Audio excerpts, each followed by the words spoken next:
Peace, good people.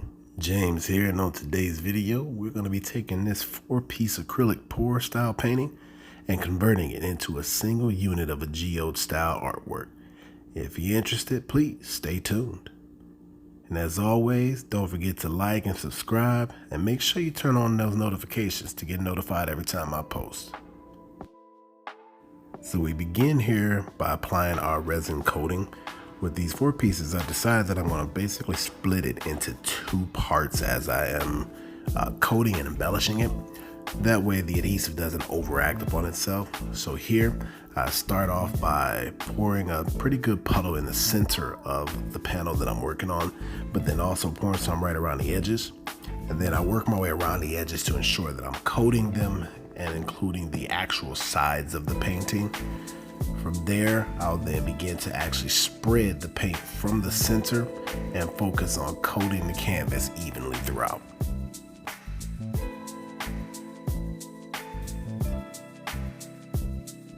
When your focus is ensuring that you have an even coat on your panels, you gotta make sure you go end to end to limit the brush strokes that might be there and apply full coverage. Now we're going to skip the second panel coverage in resin just because it's the same process. What you got going here is that I'm applying that heat, applying that torch directly to remove any and all air bubbles that may be in that resin to ensure that I get that true glass-like finish. And now we begin applying our fireglass. Now typically we'll go with a dark tone straight to my lighter colored fireglass when I'm creating the geode style pieces. I just find that it gives a pretty good contrast and it flows very well on here. Now I had an idea in my mind of what I was going to do here, but what you'll see throughout is me kind of tracing the canvases with my hands to replay the idea in my head like I did right there as far as what I'm going to create, because again we're working across 4 different panels and trying to create a single piece. So we first put down our deep navy cracked fireglass, followed by our white tinted glass, and then put down a little bit of filler sand, which is what we saw on panel number 2. And now I'm applying those silver flakes. Now with the silver foil flakes or gold foil, whichever ones you're working with, if you've seen any of my videos, you know there's one thing that I reiterate, and that is that if it touches it, it sticks to it. So be intentional and watch what you're doing. Focus on trying to keep them there, but you'll still end up with some that aren't where you want them. Don't leave them there. You don't want it to end up looking like something that was tacky or wasn't put together very cleanly or intentionally. And being intentional is very, very important about this. So as you see here, I'm using that stir stick to remove some of those pieces that slid out of place and just pushing them back where they should be. Now I'm adding a little bit more accents right along that decorative filler sand, and then we move on to our second half of the piece here.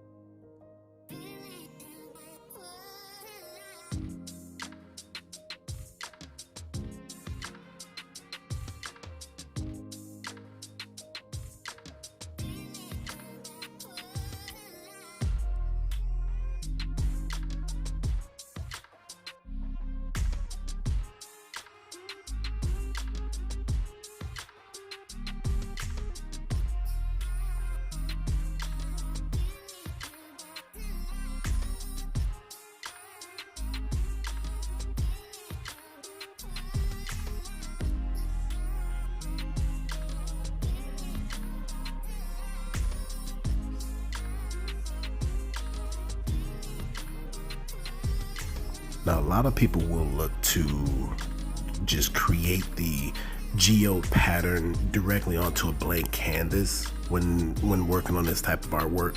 I personally love to blend the acrylic pour concept, especially with that marble effect, because I feel like it gives a better contour, better texture, and it gives the painting or the artwork a bit more life. Now, what really helps is when you're able to get the paint to move exactly as you want or relatively close, and it helps you to kind of create the pattern off of it for when you're going to apply your embellishments. But a great thing about that though is because this paint is still so free when you first create the base coat, it allows you to kind of get a new image and get new ideas of where you can go. And in a way, it almost dictates it for you. Kind of like you're seeing here. I'm following the contours with that decorative sand that the actual acrylic pour base is giving me.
Now this step here is extremely important.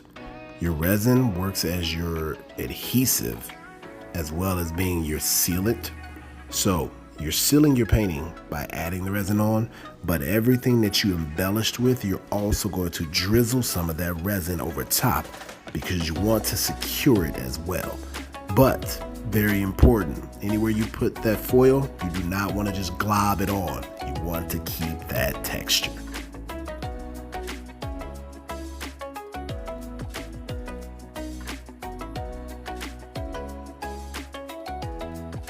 And here we are with our finished piece. I love the way that all of these accents came together. I think they are just the right amount to complement each other, and it's just the right amount of bling to actually accent that acrylic core background. Hopefully you guys enjoyed this. As always, please like, comment, and subscribe. And if there's a color you want to see, make sure you let me know. Appreciate y'all.